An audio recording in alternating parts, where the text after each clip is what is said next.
curso impartido por el municipio donde aprendieron a hacer saladitos. Y es por eso que esto queda con el objetivo de que puedan generar sus propias fuentes de ingresos.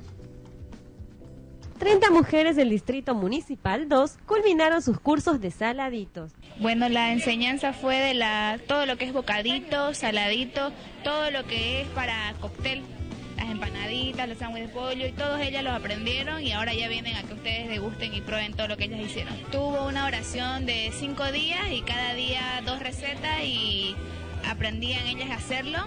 Y la degustación también de cada clase. Aquí contentísima porque la señora han aprendido y también tenemos varoncitos aquí que quisieron aprender. Bueno, el señor alcalde quiso hacer esto para que así las madres trabajen en sus casas y pueden ellos formar un equipo y hacer microempresas. Tomamos la determinación de aunar esfuerzo. Nosotros hemos puesto la infraestructura para que nuestras mujeres puedan capacitarse y de esta forma ayudar en la economía de la casa. Ustedes ya tienen esta herramienta más para poder trabajar y ayudar en el hogar. Así es, señorita, para seguir adelante.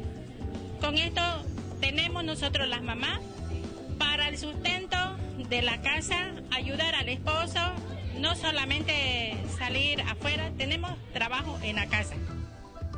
Ahí están las mujeres mostrándonos algunas de las cosas que aprendieron en este curso que fue totalmente gratuito, donde aprendieron quizás ahora ya una fuente de trabajo que va a poder ayudarles en sus hogares. ¿Qué le pareció? Y totalmente gratuito, que es lo más importante, que justamente hace de que estas mujeres puedan sobresalir y así tener como una profesión más, ¿me entiendes? Claro que sí, y puedan llevar también este sustento diario, ayudar al marido, como muchas dijeron ahí, y que les va también a tener esa platita extra que algunas veces muchísimas mujeres necesitamos y que justamente va a darle esa fuente de trabajo y llevarles el sustento a sus hogares. Importante entonces, justamente eso, lo que se quiere es incentivar a que la gente pueda tener diferentes fuentes de ingreso y no, estamos muy contentos.